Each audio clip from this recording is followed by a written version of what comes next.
When it comes to sneaky motorcycle gangs, the Hells Angels stand out because their reputation is a mix of myth and harsh truth. Since its start in the 1940s, when it was just after World War II, this organization has grown from a small group of motorbike fans to a worldwide criminal group. But behind the leather jackets, loud engines, and well-known death's head symbols is a complicated story of breaking the law and not following social rules. In this movie, we look at 10 of the most violent crimes connected to the Hells Angels. These are the crimes that made them famous. In April 2002, a fight broke out in the normally calm town of Laughlin, Nevada. It showed how dangerous rivalries are within outlaw biker gangs. At the heart of this storm were the Hells Angels and the Mongols Motorcycle Club, who have been rivals for a long time. The fight happened at the River Run Motorcycle Rally, which is held every year and brings together bikers from all over the country. The fighting started inside Harrah's Laughlin Casino, which was a shocking place for people who were just passing by. What started out as a verbal argument quickly turned into a full-on fight with guns and physical violence. 3 bikers were killed, and several others were hurt in the fight, which cast a long shadow over the motorbike community. There were direct fights between members of both the Hells Angels and the Mongols. The fights were over territory, and who would be the leader among the illegal biker clubs in the United States. The fight didn't just happen. It was caused by rising tensions and a fight over who would run profitable criminal businesses. Following the incident, many bikers from both clubs were arrested, and the casino's security video was very important in the court case. The event not only made things worse between the Hells Angels and the Mongols, but it also made the police pay close attention to both groups. Communities that hold motorbike rallies started to rethink how they handle security and how welcoming they are to motorcycle clubs. People who were involved were charged with everything from murder to crime. A number of Hells Angels members were facing long prison terms, but later appeals and plea deals changed some of the results. The trial was a show, which brought attention to how hard it is to prosecute organized crime that is tied to illegal motorcycle gangs. It shows how hard it is to find a balance between the freedoms that come with motorbike culture and the risks that come with its more dangerous parts. This incident also shows how hard it is for law enforcement to deal with organized crime in these groups. It calls into question the usefulness of current strategies and the need for new ones in the fight against outlaw motorcycle gang violence. The province of Quebec in Canada was in the middle of a terrible war from 1994 to 2002. It was called the Quebec Biker War. This violent fight was between the Hells Angels and their rivals, the Rock Machine. They were fighting over drug trafficking lines. The war is one of the bloodiest in the history of fights between motorbike gangs. It caused a lot of damage to both the bikers and people who were just watching. 2 sides of the Quebec Biker War fought to be the most powerful in Quebec's criminal underworld. There were bombings, shootings, and deaths. Over 160 people were killed in the battle. Some of them were innocent people who were in the wrong place at the wrong time. In the late 1990s, when the violence was at its worst, both gangs were using more and more cruel methods. The most important groups were the Hells Angels and the Rock Machine. They were fighting because they wanted to control Quebec's rich drug market. Personal grudges and the desire for revenge also contributed to the war, as each act of violence led to a stronger reaction from the other side. The Quebec Biker War changed the way people in Canada felt about motorbike gangs and how safe they thought the public was. It caused big changes in how Canadian police deal with organized crime. For example, anti-gang laws were passed, and police units that specialize in gang operations were given more resources. The war also hurt the social structure of the areas it touched, making people afraid and suspicious of each other. When the Quebec Biker War was over, Canadian authorities cracked down hard on biker gangs. Operation Springtime 2001 was a major police operation that caught and convicted over 150 gang members, including high-level Hells Angels members. Key members of both gangs were given long prison terms as a result of these court cases, which were a turning point in Canada's fight against organized crime. This part of history also shows how important it is for law enforcement to keep working together to break up these networks and bring peace back to communities that have been harmed. In September 2011, there was a deadly shootout at a Nevada casino.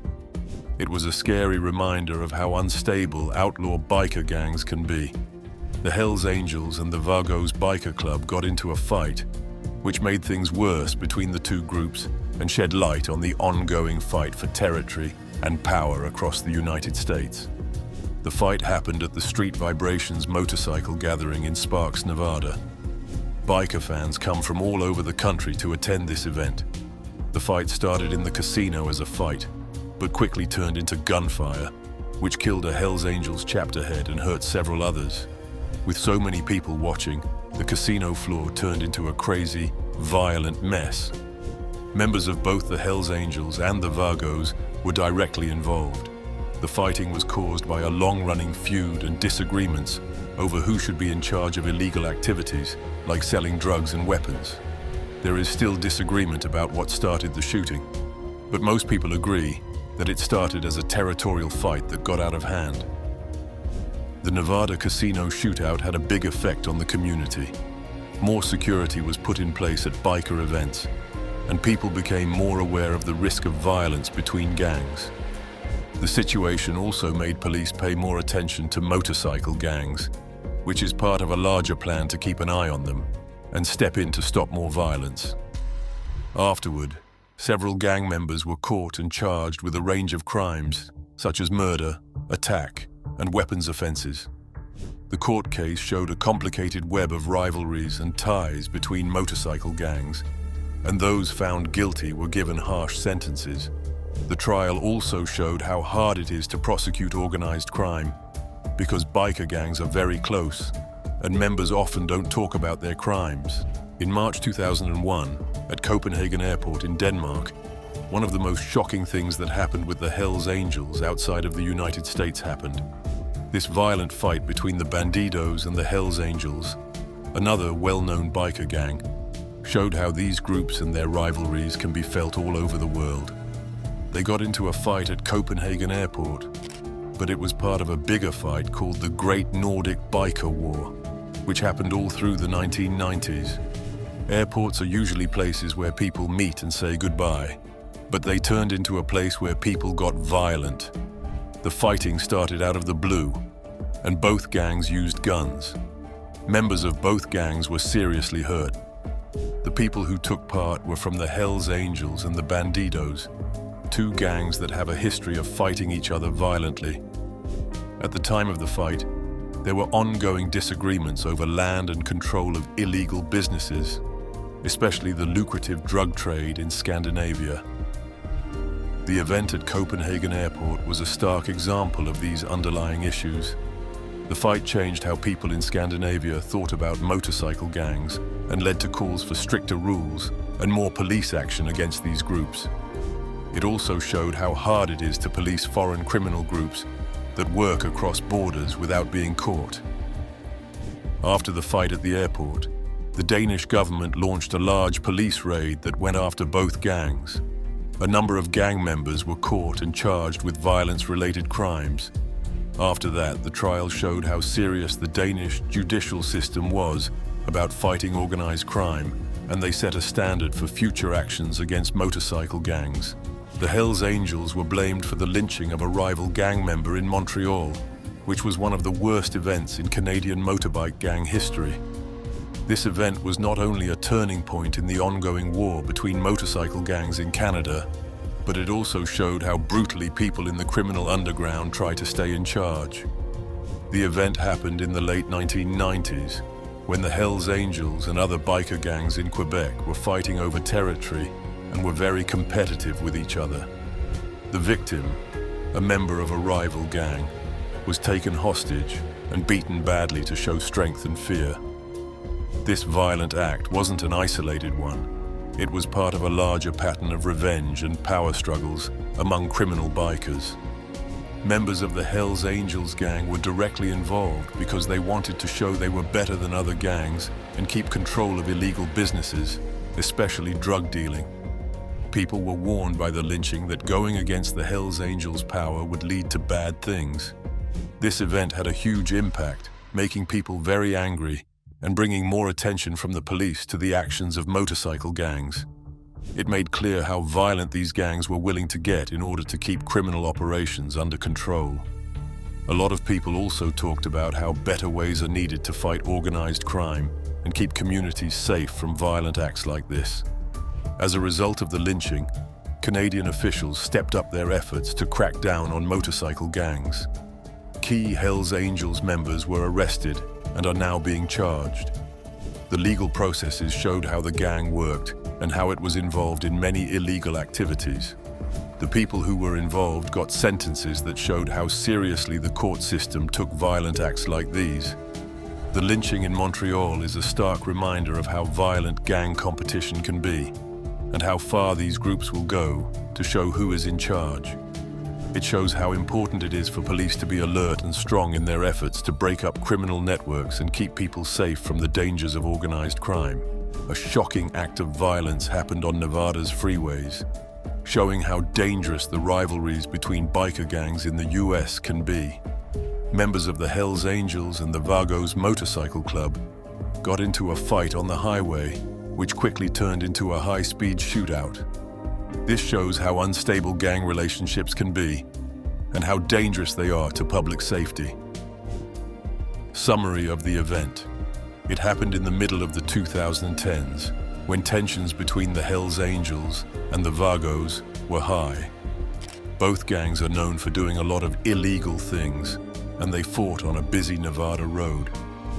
During the fight, gunfire was fired between moving cars, which was a careless act that put not only the gang members involved in danger, but also many innocent drivers and passengers. Participants and reasons.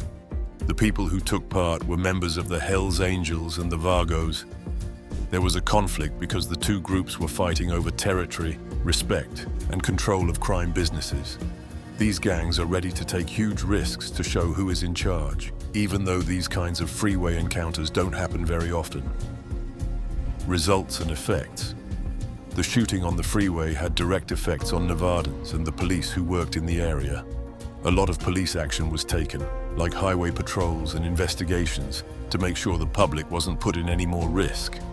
People became more aware of the presence and activities of motorcycle gangs in the area after the event. This led to calls for stricter measures to be taken to track and limit their movements. What happened in court? After the shooting, several gang members were caught and charged with attempted murder, assault with a dangerous weapon, and endangering public safety. The cases that followed showed how hard it is to bring criminal groups that move around a lot and keep their activities secret. It was clear that the results showed that the justice system was serious about holding people responsible for violent and careless actions. The goal of Operation Black Biscuit, a groundbreaking police operation, was to find and stop the Hells Angels' illegal actions. In the early 2000s, this operation was one of the biggest and most successful ones the ATF, Bureau of Alcohol, Tobacco, Firearms and Explosives, has ever done to get inside the mind of a criminal biker gang. The plan was started because the Hells Angels were becoming more powerful and committing more crimes, especially in Arizona. They went undercover to get the gang members to believe them. One of them was Jay Dobbins, who would later write a book about his experiences. Over the course of 2 years, these agents found a wide range of illegal actions, from selling drugs to selling weapons. ATF officers and Hells Angels members were the main ones who took part. The operation's goal was to get proof that could help bring charges against the gang and weaken its organization and operations.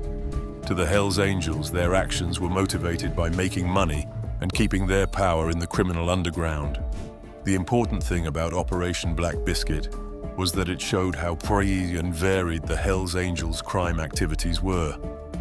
Many gang members were arrested and charged as a result of the operation, which hurt their activities in several states. In addition, it showed that police could easily get inside organized crime groups that are very secretive. At the end of the operation, people were raided and arrested on charges ranging from murder to crime. Some people didn't like that the operation didn't lead to more top leaders being convicted, but it did lead to major legal actions against many members.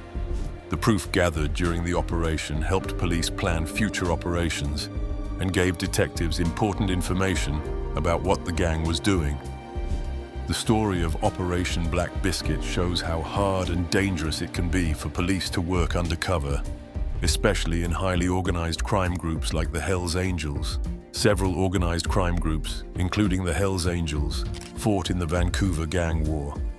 It was a rough time in British Columbia's past. During the late 2000s and early 2010s, this conflict was marked by brutal violence, public shootings, and the targeting of both rival gang members and innocent bystanders. This shows how dangerous gang impact can be in Canada. The main reason for the war was that the Hells Angels and other gangs were competing for control of the rich drug trade in British Columbia. There were a lot of shootings and murders during the war, and people in Vancouver and the surrounding areas were afraid. The execution-style killings and public shootouts brought gang violence in Canada to the public's attention in a way that had never been seen before. Along with other organized crime groups, the Hells Angels were very important to the war. The violence was caused by people wanting to control drug delivery routes, fighting over territory, and getting back at people they thought had hurt them or betrayed them in the criminal underworld. People in the area were deeply affected by the Vancouver gang war, which led to more police presence and calls for action against gang violence. It showed how hard it was for police to fight organized crime and how important it was to have complete plans that included working with the community, gathering information, and working together across agencies. In reaction to the gang war, the police started a number of programs and operations meant to stop the Hells Angels and their rivals from doing what they were doing. Many people were arrested and found guilty on charges ranging from drug trafficking to murder because of these attempts. During the court cases, assets linked to criminal activity were also seized. However, the fight against organized crime in the area is still going on. During this time of conflict, people are also thinking about the larger social and economic issues that encourage people to join gangs and commit crimes. This calls for more comprehensive methods to preventing crime and helping people who have done wrong. Going to the Altamont Free concert in 1969 was one of the most famous things that happened with the Hells Angels. Even though it wasn't a standard crime, the Altamont tragedy showed how dangerous rock music, drugs, and the counterculture movement of the 1960s could be together. The Hells Angels were very important in what happened. The Altamont Free concert, which had big bands like the Rolling Stones, was meant to be the West Coast version of Woodstock. It was a bad idea to hire the Hells Angels as event security, as things turned out badly. A young concertgoer named Meredith Hunter died at the Altamont Speedway in Northern California, where the concert was held. Several other people were seriously hurt. Some accounts say that the Hells Angels were at the concert to provide protection in exchange for beer, but their aggressive behavior and general lack of discipline made the environment hostile. The tragedy happened because of a lot of misunderstandings, bad planning, and the fact that the show was a very unstable place. The Altamont shooting was the last act of the hippie era in the 1960s. It showed the dark side of a movement that had been all about love and peace. Many people didn't agree with the decision to hire the Hells Angels as protection, and security at big public events was looked at again. After Altamont, there were court cases connected to the violence, such as the trial of Hells Angels members. But because the case was so complicated and the event was so disorganized, it was hard for the law to find an answer. People are still arguing about and studying what happened in terms of the culture of the 1960s. The tragedy at the Altamont Free concert shows how dangerous it can be to mix unstable things without proper planning or supervision. It shows how unpredictable things can get when countercultural ideas meet reality, as well as the duties of those who act in positions of power or control when this happens. Altamont's impact still affects how public events are protected and planned. stressing how important it is for everyone to be safe and treated with respect.